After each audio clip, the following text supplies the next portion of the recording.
couple of weeks ago, we went to visit some friends of ours who live about half an hour or so away from our house. And as we tend to do, we like to have a bit of a chin wag, we like to catch up, and we try and always leave their house by midnight. Because even though we would like to sleep in the morning, our children like to get up at 6 o'clock still, regardless of what we have done the night before. So we were catching up with our friends and we were chatting and it was really great. And it got to about 11:30 and we thought, okay, we better start wrapping this up. We better start packing up and heading home. We were sitting around their dining room table and I was facing the wall that was actually made up of glass sliding doors. And these doors stepped out into their carport, which then led into their driveway to the front of their house. And as we were starting to wrap up the conversation, something caught my eye. And I looked out the sliding glass window to see a lady standing there staring into the room. As you can imagine, it gave me a bit of a start, and I was the only one who had recognised that she was there. And so I said to our friends, you've got a visitor. And I fully expected them to turn around and say, oh, that's cousin Sarah. She's just dropping some things off. However, when my friend who was sitting next to me looked up and went, who is that? I realised this situation was a little bit different and cousin Sarah wasn't coming over. As we went to engage with this lady, she would have been late 20s. She admitted to having taken some substances that maybe weren't healthy for her. She didn't know where she was. She thought she was in the snow because it was getting quite cold at night. And as we looked at each other amongst me and my friends, we thought and we said to each other, how do we respond? My name's Linda Bailey. I'm part of the ministry team here at One. And over the summer series, we are looking at the series Jesus Encounters. We're looking at a series that looks at different ways where Jesus encounters different people, different families, different groups, and we look at how he responds to them and the impact that his response has on those people. Today we're going to look at a really interesting passage from the end of John chapter 7. And if you have your Bibles with you, I encourage you to open them up and go to John chapter 7, verse 53. If you don't have your Bible, no stress. We've got, just look at the screen and Lise Allen is going to read this passage for us. Today's Bible reading is taken from John chapter 7, verse 53 to John chapter 8, verse 11. Then they all went home, but Jesus went to the Mount of Olives. At dawn, he appeared again in the temple courts, where all the people gathered around him, and he sat down to teach them. The teachers of the law and the Pharisees brought in a woman caught in adultery. They made her stand before the group and said to Jesus, "Teacher, this woman was caught in the act of adultery. In the law, Moses commanded us to stone such women. Now what do you say?" They were using this question as a trap in order to have a basis for accusing him. But Jesus bent down and started to write on the ground with his finger.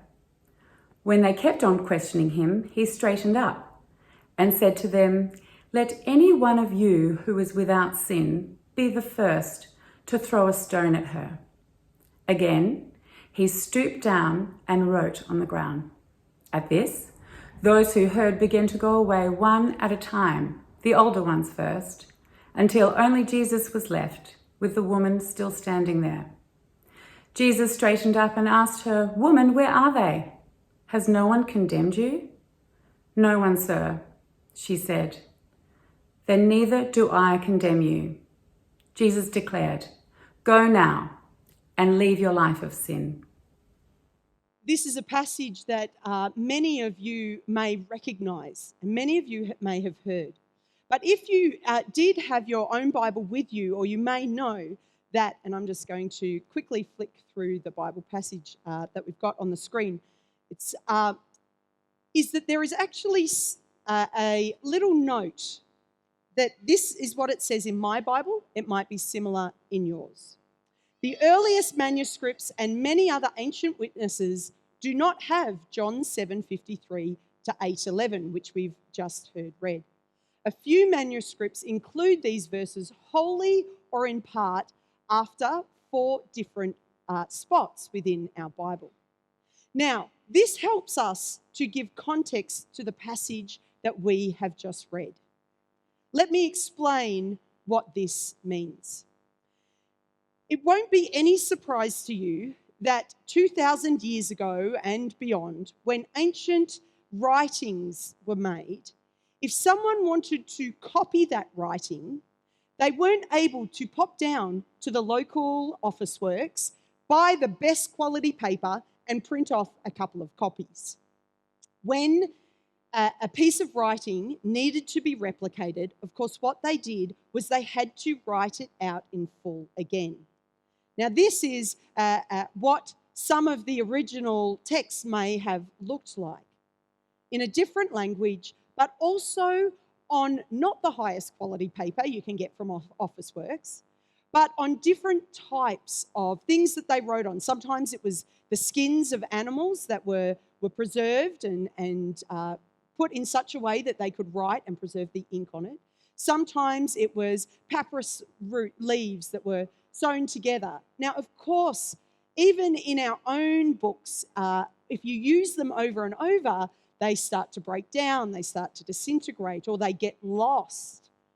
So, copies were made so that we could preserve what the original text was. Now, this wasn't just the case for the Bible, it was the case for all ancient writings. And historians now look back and discover they don't have the originals for this writing, but just a lot of copies. Now, if you have 2 copies of the same original piece of writing, it gives us greater validity of what was originally written, because you can compare the 2 documents. You can make sure that what was written and copied was the same and was consistent. Some ancient documents even have 5 different copies of the original that can be compared and validated so that they can see what was originally written. Some documents even have up to 20 copies.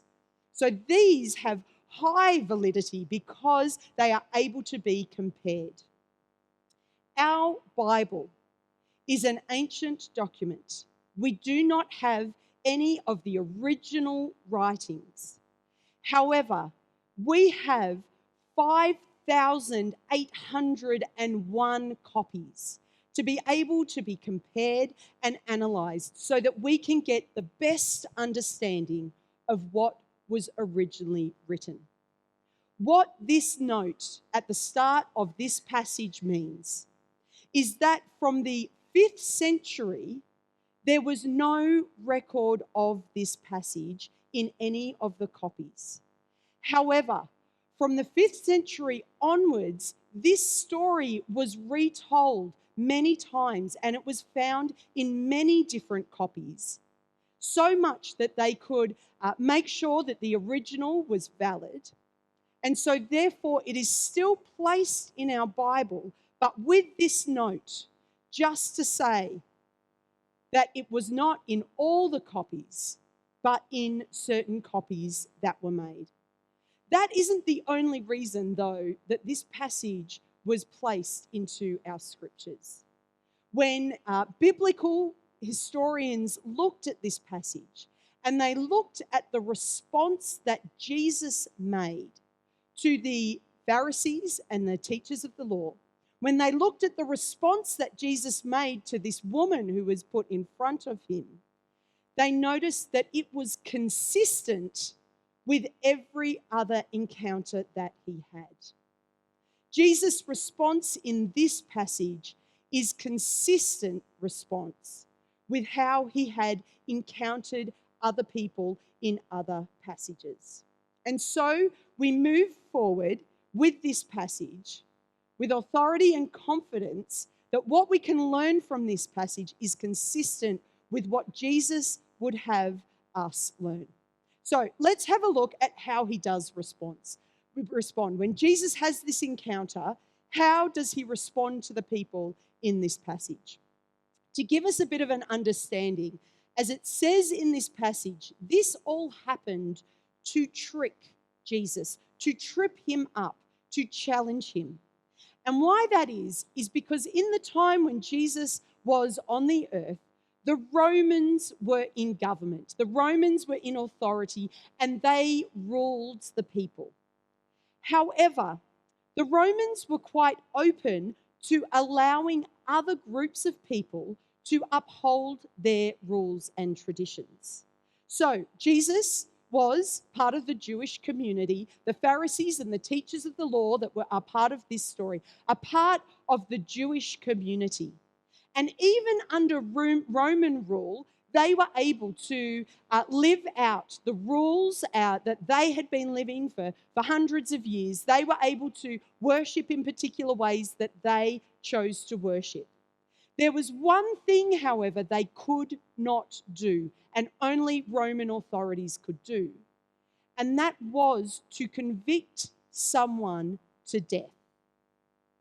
And so here we find the leaders of the law and the Pharisees bring this woman to Jesus because they knew full well what their law said about someone caught in a similar position. In Leviticus, we have it in our Old Testament, the law that they were following. Leviticus 20 verse 10 says, if a man commits adultery with another man's wife, with the wife of his neighbor, both the adulterer and the adulteress are to be put to death. Again, in Deuteronomy 22:22, it says, if a man is found sleeping with another man's wife, both the man who slept with her and the woman must die. You must purge this evil from Israel. So this is the law, this is the rule that the Jewish people are sitting under. And so these leaders bring this woman to Jesus, not because they care about this woman, not because they necessarily even care about the evil that it may bring into their nation. And don't get me started on why they only bring the woman to Jesus and not the man, when their law is very clear. However, what they are doing is challenging Jesus in saying, are you going to follow the Roman rule and let this woman go? Therefore, you are rejecting the Jewish law. Or are you going to uphold our Jewish laws and therefore reject the Roman rule? Which they were probably hoping that he would do, because then they'd be able to go and tell the Romans what Jesus had done, and the Romans would be able to deal with Jesus in a way that the Jewish people wanted him to be dealt with. So how does Jesus respond? Does he adhere to the Roman rule? Or does he enforce the Jewish laws that he has come to the world to teach and to enlighten? Jesus' response is grace. He looks at this woman not as someone who is just there to trip him up, but he looks at this woman for who she is and the position that she has been put in. And she offers her grace. A grace that is in fact unconditional grace. At the end of the passage we read, when he asks her, is anyone here to condemn you? She says, no one, sir. Then neither do I condemn you, Jesus declared. Go now and leave your life of sin. Notice Jesus does not say to this woman, if you leave your life of sin, then I won't condemn you. He doesn't say to her, if you aim to do everything right from this point onward, then I won't condemn you. He doesn't say to her, if you jump through this hoop, if you say these words, if you do these things, then I won't condemn you. No. First and foremost, he says, then neither do I condemn you. The only person in the area who was blameless and without sin, who actually had the authority to pick up a stone and be the only one who could throw the stone. Jesus shows unconditional grace. Neither then do I condemn you. If you are in a position where you are feeling similar to what this woman was feeling, that you were being highlighted as doing something wrong, that you had been embarrassed or humiliated in front of other people. If you are feeling that there are past sins that you just can't seem to get over, I encourage you to hear the words of Jesus. Neither do I condemn you. And this passage is in the Bible because Jesus consistently offered grace to people he met in a similar situation. Those who were marginalized, those who were humiliated, those who were pushed aside, those who were used as a scapegoat, those who had done the wrong thing, he still offered grace, an unconditional grace. And I can guarantee that the Jesus that we read about 2,000 years ago is the same Jesus that we worship and adore today, who still offers us unconditional grace. And if you are feeling that you need some of this unconditional grace, in a couple of minutes, I would love to pray with you, as all of us at some point have needed unconditional grace. And Jesus offers it to every single one of us. But before I do that, I'd just like to speak to another group of people who might be present here today. If you are at the point where you have experienced the unconditional grace of Jesus, where you believe it and you have owned it and it has filled your heart, and you call yourself a Christian and you do everything that you can to follow in Jesus' way, can I just speak to you for just a minute? Because I've discovered over and over again that the world views us Christians in a different way that we may view ourselves.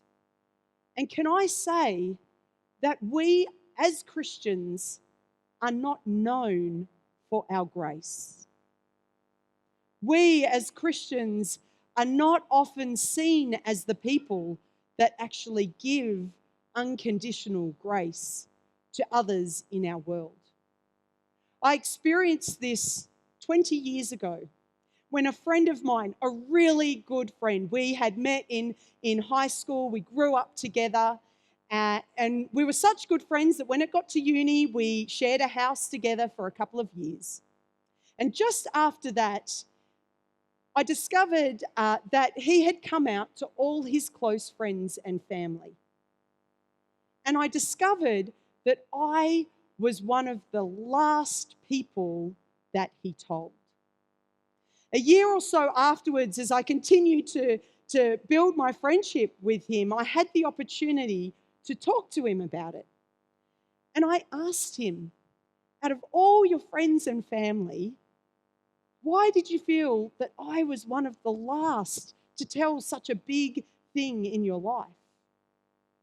And he said to me, Linda, I just assumed that because you were a Christian, once you knew, we would no longer be able to be friends.